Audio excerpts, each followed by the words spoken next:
Hey guys, Darren here. Welcome to Mayhem Country Living. Yes, I'm the guy from the internet.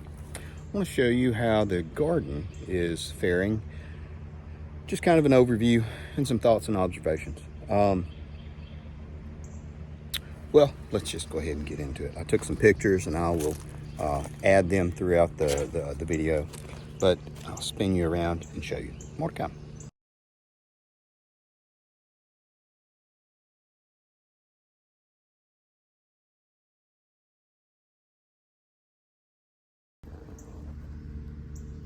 All right, as you can see, the broccoli is doing fantastic.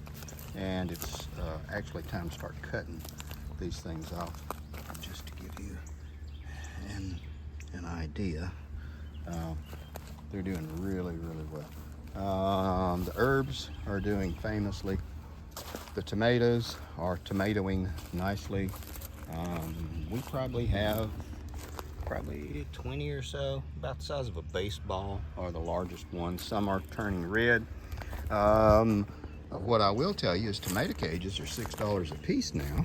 That is interesting. I have about 20 that I've accumulated over the years, and you know, as time goes on, they break, you know, like such. But I was telling the hooch the other day, if I found a $100 bill, I would go buy $100 worth of tomato cages, but I don't have the play money for tomato cages, so we're wiring them up, and that will take care of that. Pumpkins, volunteers, but these tomatoes are all doing great. You can see we've got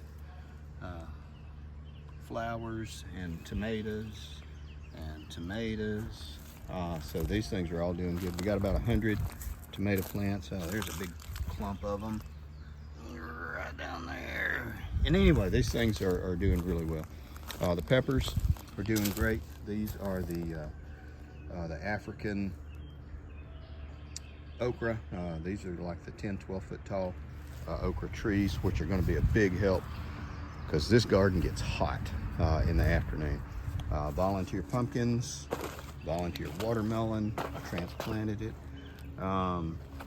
It's a flower, I'm not sure what it is. Pumpkin, all that.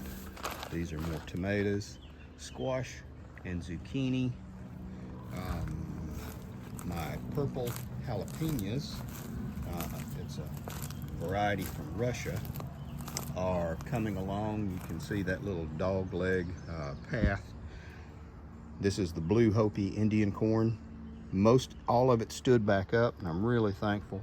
This is the regular okra planted along the back, Clemson spineless, interspersed with basil. These are the beans.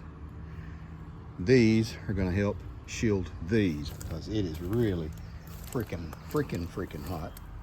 Cucumbers, and moving along. These are the peppers. They're doing great. I had some purslane that just volunteered to come up. I love purslane. It's good stuff. And here is the zucchini. It's, you know, it's about 6-8 inches long already. So we have fantastic results so far.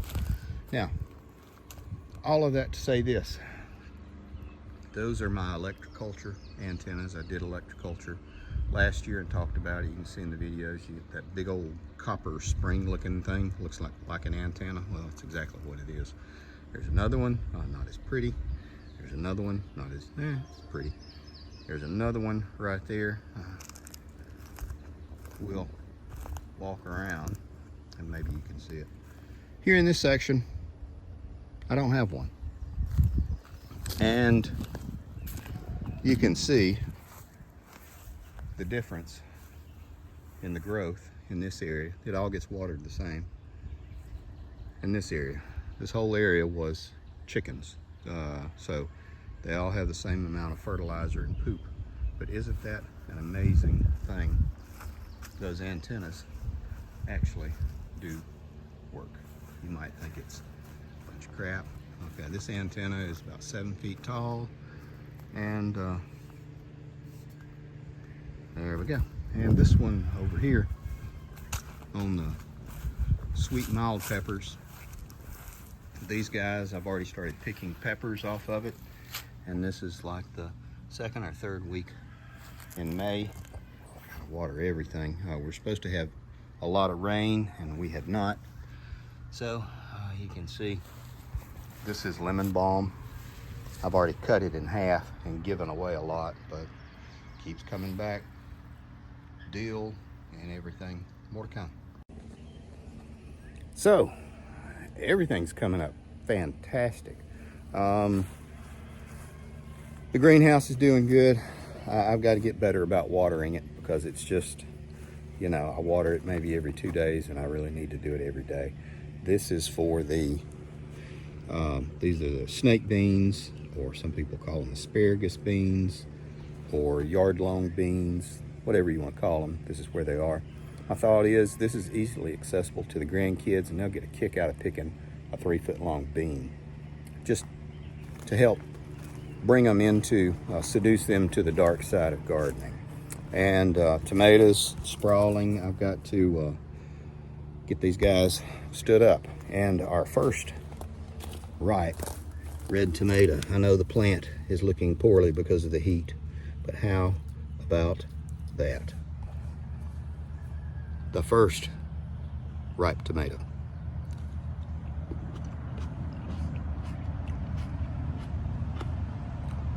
Can't beat it.